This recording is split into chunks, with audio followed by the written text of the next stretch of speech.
अस्सलाम वालेकुम स्टूडेंट्स, हमारा आज का टॉपिक स्ट्रक्चर्स के ऊपर है। आज हम स्ट्रक्चर्स को देखेंगे कि स्ट्रक्चर्स क्या होते हैं। लेक्चर नंबर हमारा 18 है। स्ट्रक्चर्स बेसिकली क्या है आपके पास, ये आपके पास सिंपली आप कह लें कि ये आपके कलेक्शन है सिंपल वेरिएबल्स का। ठीक है, आपके जो वेरिएबल्स आप एक स्ट्रक्चर की शक्ल में डिफाइन करते हैं वो मुख्तलिफ टाइप के हो सकते हैं। मसलन आप इसमें कुछ वेरिएबल्स जो हैं इंटीजर टाइप के बना लें, कुछ आपके पास हो सकता है फ्लोट टाइप के होंगे, कुछ आपके पास डबल टाइप के हो सकते हैं, कुछ आपके पास कैरेक्टर टाइप के हो सकते हैं। इवन आप अरेज जो हैं वो भी आप अपने स्ट्रक्चर का पार्ट बना सकते हैं। तो एक स्ट्रक्चर के अंदर ये जो मुख्तलिफ आप वेरिएबल्स की शक्ल में डेटा स्टोर करते हैं इनको हम डेटा आइटम्स भी कहते हैं, और स्ट्रक्चर के कॉन्टेक्स्ट में हम इसको क्या कहते हैं, इनको हम मेंबर्स ऑफ स्ट्रक्चर भी कहते हैं। ठीक है, तो स्ट्रक्चर के अंदर आपके पास होते हैं डेटा आइटम्स जिनको हम मेंबर्स ऑफ द स्ट्रक्चर कहते हैं। अब स्ट्रक्चर का जो सिंटैक्स है वो आपका बिल्कुल उसी तरह है जैसे आप एक क्लास को डिफाइन करते हैं। ठीक है, अलबत्ता स्ट्रक्चर जो है उसमें जो डिफरेंस है वो क्या है कि आपका जो स्ट्रक्चर है वो सिर्फ डेटा का कलेक्शन है, यानी आप स्ट्रक्चर के अंदर सिर्फ और सिर्फ डेटा डिफाइन कर सकते हैं, जबकि क्लास की डेफिनेशन में क्लास के अंदर आपके पास डेटा भी मौजूद होता है और उसको प्रोसेस करने वाले फंक्शंस भी होते हैं। ठीक है, स्ट्रक्चर के केस में हम क्या करते हैं, हम सिर्फ डेटा जो है वो अपने स्ट्रक्चर के अंदर डिफाइन करते हैं, उनको प्रोसेस करने वाले जो फंक्शंस होते हैं वो हमारे स्ट्रक्चर से बाहर होते हैं। ठीक है, जो कि आपके इन डेटा को स्ट्रक्चर की शक्ल में मौजूद जो डेटा है उसको आप प्रोसेस करते हैं। आप स्ट्रक्चर का कॉन्सेप्ट ये समझ लें कि जैसे आपसे अगर कहा जाए कि आपने एक स्टूडेंट की जो इन्फॉर्मेशन है वो स्टोर करनी है। मिसाल के तौर पर आप कहते हैं कि जी स्टूडेंट की क्या इन्फॉर्मेशन स्टोर करनी है, स्टूडेंट का नाम हो गया, एक स्टूडेंट की हम बात करें। ठीक है, स्टूडेंट का नाम हो गया, स्टूडेंट के जो मुख्तलिफ सब्जेक्ट्स के हैं मार्क्स हैं वो हो गए, परसेंटेज हो गया। ठीक है, इसी तरीके से स्टूडेंट्स का जो एवरेज मार्क्स हो गए, ये आपके पास स्टूडेंट की ग्रेड इन्फॉर्मेशन, एड्रेस वगैरह ये आपने स्टोर करना है। ठीक है, तो लेट्स सपोज हम कहते हैं स्टूडेंट का नाम, स्टूडेंट एड्रेस, स्टूडेंट को एक रोल नंबर असाइन होता है, ये तीसरी वेरिएबल। इसी तरीके से आपके पास 6 सब्जेक्ट्स फॉर एग्जांपल या 5 सब्जेक्ट्स करने के, 5 सब्जेक्ट्स हैं तो 5 सब्जेक्ट्स के जो मार्क्स हो गए, तो ये आपके पास देखें तकरीबन 5, 6, 7, 8 वेरिएबल्स आपके सिर्फ ये बन जाते हैं। अब अगर आपके पास क्लास में 30 स्टूडेंट्स हैं, ठीक है, क्लास में 30 स्टूडेंट्स हैं और आपको हर एक स्टूडेंट के लिए इसी तरह 8 वेरिएबल्स लिखने पड़े तो जाहिर बात है उसको मैनेज करना मुश्किल हो जाएगा। सबसे पहले तो आप सोचेंगे कि किस वेरिएबल का मैं क्या नाम रखूं जो कि दूसरे वेरिएबल से डिफरेंट भी हो और साथ में मुझे याद भी रहे कि ये किस स्टूडेंट से रिलेटेड है। इसी तरीके से एक ग्रुप ऑफ स्टूडेंट हो गया, इसी तरीके से आपके पास ऐसा ना हो कि एक स्टूडेंट के जो मार्क्स हैं वो किसी और स्टूडेंट के वेरिएबल में हम स्टोर कर दें। तो यहाँ पे ये आम वेरिएबल्स जो हैं अब आपके लिए बहुत ज्यादा प्रोग्रामिंग में मसला बनाते हैं इन टर्म्स ऑफ मेंटेनेंस, और राइटिंग में भी आपके लिए मुश्किल हो जाती है, स्पेशली जब आप वेरिएबल्स को नाम देने के हवाले से सोचते हैं कि हमने क्या मीनिंगफुल नाम देना है वेरिएबल्स को। अब यहाँ पर स्ट्रक्चर्स क्या करते हैं कि अब आपने क्या करना है कि हम यहाँ पर स्ट्रक्चर की शक्ल में ये सारे इंफॉर्मेशन जो है स्टोर कर लेते हैं। मसलन मुझे एक वेरिएबल चाहिए स्टूडेंट के रोल नंबर के लिए, तो एक वेरिएबल मुझे चाहिए होगा स्टूडेंट का नाम स्टोर करने के लिए, एक एड्रेस के लिए, और 5 और वेरिएबल्स चाहिए जो कि स्टूडेंट के सब्जेक्ट की इंफॉर्मेशन स्टोर कर सके। ठीक है, तो इस तरह आपके पास देखें, और इसको हमने एक ग्रुप की शक्ल दे दी कि ये हमारे पास ये एक ग्रुप हो गया, एक कलेक्शन ऑफ डेटा आइटम्स हो गया, इसको हम कह रहे हैं स्ट्रक्चर। अब इसका फायदा क्या हो गया, इसका फायदा ये हुआ कि अब आपके पास जो स्ट्रक्चर है ये अब आपका एक स्टूडेंट है, लेट्स सपोज एक स्टूडेंट है अली, उसके लिए आपके पास ये सारे वेरिएबल्स का ग्रुप हो गया। ठीक है, तो आप कहेंगे कि भाई अली ये सारा डेटा, इसी तरीके से एक और स्टूडेंट आया अहमद, उसके लिए डेटा आपने प्रोसेस करना है, तो ये आपने क्या किया, इसका जो ये स्ट्रक्चर, ये ग्रुप ऑफ वेरिएबल्स है वो आपने उठा लिया। तो आपके पास ये वेरिएबल्स एक ग्रुप की शक्ल में आ गए। सिंपल आपने क्या करना है, एक एक वेरिएबल और डिफाइन करना है जिसके जरिए आप इन तमाम वेरिएबल्स को एक्सेस करेंगे। ठीक है, तो ये हमारा कॉन्सेप्ट हो जाता है कि आपके पास जो डेटा है वो आपने कलेक्ट कर लिया, ऑर्गेनाइज कर लिया, वो रिलेटेड डेटा है जिसको आप प्रोसेस करना चाहते हैं किसी एक खास सिनेरियो के हवाले से। ठीक है, एज अ सिंगल आइटम आप प्रोसेस करना चाहते हैं, तो ये आपके पास कलेक्शन ऑफ डेटा हो गया स्ट्रक्चर। इस तरह आपकी प्रोग्रामिंग जो है वो और ज्यादा आसान भी हो जाती है, मेंटेनेंस भी आसान हो जाती है। अब स्ट्रक्चर्स को हम डिफाइन कैसे करते हैं, अब C++ के अंदर, सी लैंग्वेज में भी आप स्ट्रक्चर डिफाइन कर सकते हैं। C++ में तो ये आपकी क्लास की तरह ये भी एक बिल्डिंग ब्लॉक है C++ प्रोग्रामिंग के अंदर। तो C++ में आप जो स्ट्रक्चर डिफाइन करते हैं C और C++ दोनों में, वहां पे हम कीवर्ड स्ट्रक्ट यूज करते हैं, ठीक है, STRUCT। पूरा हम स्ट्रक्चर नहीं लिखते, कीवर्ड है, स्मॉल केसेस में होगा STRUCT। स्ट्रक्ट कीवर्ड हम यूज करते हैं जब भी हमें एक नया स्ट्रक्चर डिफाइन करना हो, यानी मुझे अगर ये सारे ग्रुप ऑफ वेरिएबल्स डिफाइन करने हो तो उसको हम किसके जरिए डिफाइन करेंगे, कीवर्ड स्ट्रक्ट के जरिए। स्ट्रक्ट ये बताता है कि अब आगे कंप्यूटर के अंदर जो है आपके पास एक नई टाइप डिफाइन होने वाली है, ठीक है। हम यहाँ पे वेरिएबल नहीं बना रहे स्ट्रक्ट के जरिए, हम स्ट्रक्ट के जरिए क्या बना रहे हैं, एक नई टाइप बना रहे हैं, ठीक है। यहाँ पे बेसिकली मैंने जो एग्जांपल आपको दी है, तो ये मैंने क्या बताया कि हमने यहाँ पे एक कुछ डेफिनेशन इस तरह की दी है जिसमें हम अपनी एक नई टाइप की इन्फॉर्मेशन हमने स्टोर कर दी कि मुझे स्टूडेंट की इन्फॉर्मेशन प्रोसेस करनी है और उसमें मुझे ये वाली वैल्यूज या ये वेरिएबल्स चाहिए। बाद में जब हम उसको यूज करेंगे तो हम उसके वेरिएबल्स क्रिएट करेंगे। तो ये जो मेरे पास स्ट्रक्चर है, ग्रुप ऑफ डेटा है, कलेक्शन ऑफ डेटा आइटम्स है, ये स्ट्रक्चर, इसको हम न्यू टाइप कहते हैं, ठीक है। जैसे आपके पास एंड फ्लोट वगैरह आ गया, इस तरह हम एक नई टाइप डिफाइन कर रहे हैं। और ये टाइप हम कैसे डिफाइन करेंगे, स्ट्रक्ट कीवर्ड की मदद से, ठीक है। तो स्ट्रक्ट कीवर्ड आप लिखेंगे, फिर उसके बाद आपने उसको कोई नाम देना है या आप उसको टैग भी कह सकते हैं, ठीक है। स्ट्रक्चर की जो डिक्लेरेशन है उसके जो मेंबर्स हैं वो आपने ब्रेसेस के अंदर, यानी जो कर्ली ब्रैकेट्स हैं या दरमियानी ब्रैकेट्स, उसके अंदर रखने हैं। जैसे आप फंक्शन के साथ जो ब्लॉक डिफाइन करते हैं, लेफ्ट कर्ली ब्रैकेट से ओपन होता है, राइट कर्ली ब्रैकेट पे क्लोज होता है, बिल्कुल उसी तरीके से यहाँ पे भी आपके जो ब्रेसेस का पेयर यूज होगा वही लेफ्ट कर्ली ब्रैकेट से ओपन होगी बॉडी और राइट कर्ली ब्रैकेट पे क्लोज होगी। अच्छा, इसमें फिर एक जो डिफरेंस है कि जो आपका राइट कर्ली ब्रैकेट है, जो क्लोजिंग ब्रेस है या राइट कर्ली ब्रैकेट है, उसके बाद आपने सेमीकोलन देना होता है स्ट्रक्चर की डेफिनेशन में। इससे ये होता है कि वो आपकी जो स्ट्रक्चर की पूरी डेफिनेशन है वो एंड हो जाती है, ठीक है। इसका सिंटैक्स देखें, आपके पास ये स्ट्रक्ट जो है वो क्या है, ये कीवर्ड है, ठीक है। स्ट्रक्ट आपके पास क्या है, कीवर्ड है। ये आप किसी और पर्पस के लिए इस्तेमाल नहीं कर सकते। स्ट्रक्ट कीवर्ड का मतलब ये है कि एक नया स्ट्रक्चर जो है वो डिफाइन होने जा रहा है।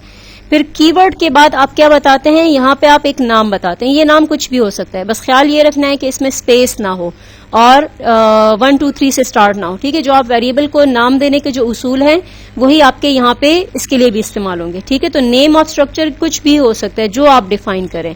ये नेम ऑफ स्ट्रक्चर असल में क्या होता है, इसको आपका ये यूजर डिफाइंड होता है, यूजर गिवन होता है, आप देंगे, ठीक है। सो ख्याल क्या रखना है आपने कि आपने जो स्ट्रक्चर का नाम देना है उसमें कोई स्पेस नहीं होना चाहिए।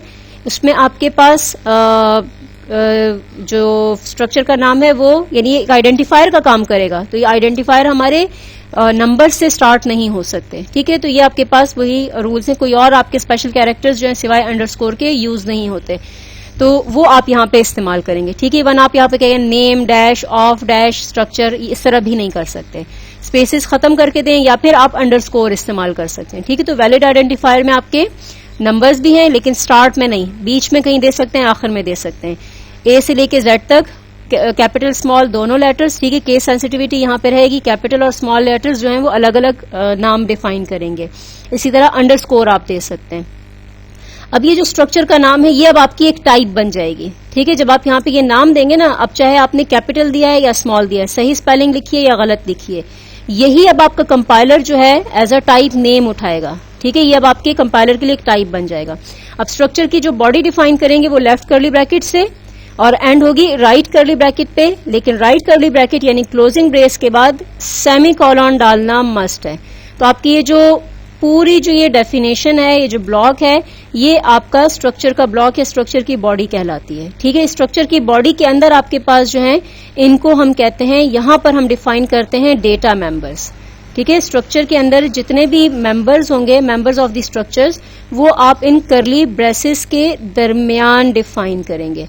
अब मेंबर्स की डेफिनेशन बिल्कुल उसी तरह है जैसे आप एक आम वेरिएबल क्रिएट करते हैं, यानी आपने वेरिएबल का जो डेटा टाइप है वो डेटा टाइप देना है और उसके बाद आपने वेरिएबल का नाम देना है, ठीक है, और आखिर में सेमीकोलन डाल देना है। तो ये आपकी एक मेंबर हो जाएगा। फिर इस तरीके से दूसरा मेंबर आप डिफाइन कर लें, फिर नेक्स्ट मेंबर, ठीक है। जितने मेंबर्स आपने डिफाइन करने हैं आप इसमें डिफाइन कर सकते हैं, और आखिर में आपके पास जो भी मेंबर आपने डिफाइन किया है इसी तरह आप डिफाइन कर लेंगे और सेमीकोलन हर एक के आखिर में जरूर देना है।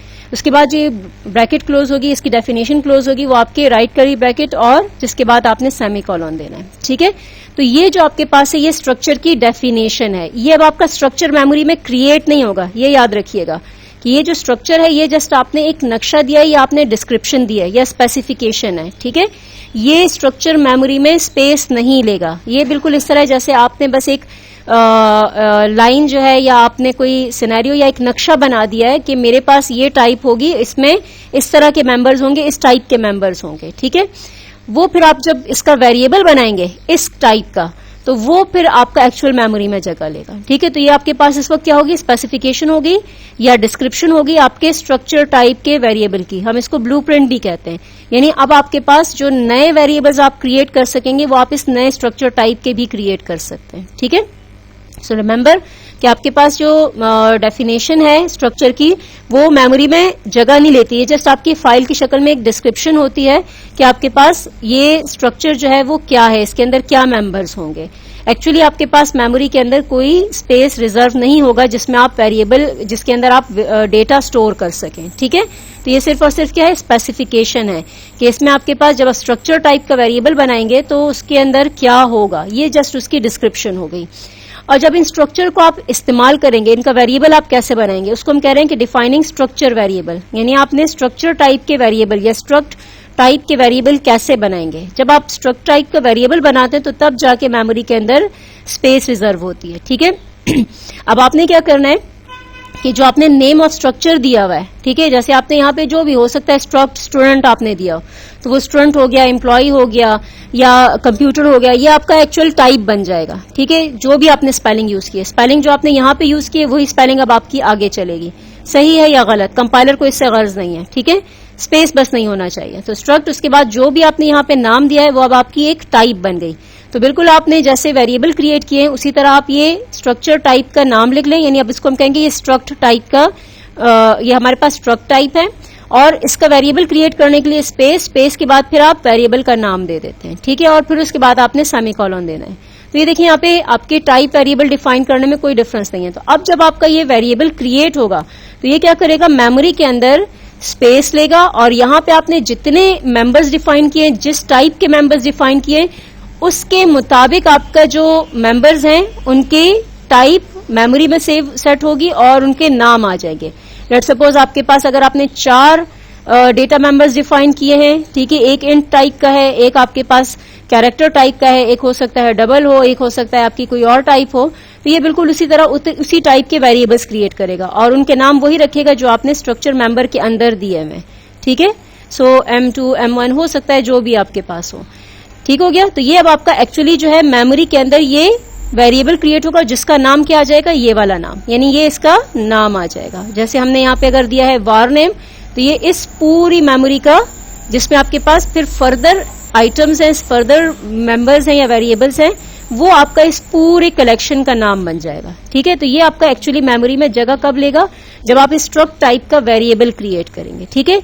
ये क्या है, ये जस्ट डेफिनेशन है, ये जस्ट डिक्लेरेशन है, या आप कह लें ये जस्ट आपकी स्पेसिफिकेशन है जिसमें आपने ये बताया कि इस टाइप के स्ट्रक्चर में क्या डेटा टाइप्स होंगे, किस टाइप के मेंबर्स होंगे, ठीक है। जब आप इसका वेरिएबल बनाएंगे, आपने उसी टाइप का नाम लिखा, स्ट्रक्ट टाइप का, वेरिएबल का नाम दे दिया, सेमीकोलन, तो ये जब स्टेटमेंट एग्जीक्यूट होगी तो ये एक्चुअल मेमोरी के अंदर क्या करेगा, जगह लेगा, ठीक है। और इसके अंदर आपके वो तमाम मेंबर्स जो है वो मेमोरी के अंदर क्रिएट हो जाएंगे और ये पूरा जो ब्लॉक है, ये पूरा जो कलेक्शन है इन तमाम डेटा मेंबर्स का, उसको आप इस नाम से जो है, जो भी आपने यहां नाम दिया है, उससे आप स्पेसिफाई करेंगे। मसलन हम कहते हैं अगर मेरे पास स्टूडेंट स्ट्रक्चर है तो स्टूडेंट STD, ठीक है। तो ये आपका स्टूडेंट टाइप का स्ट्रक्चर बनेगा मेमोरी में और उसका नाम क्या हो जाएगा, STD हो जाएगा। अब देखें, ये अब आपका सिंपल वेरिएबल नहीं है, ये वार नेम यहाँ पे जो आपने दिया है वो अब आपका सिंपल वेरिएबल नहीं है।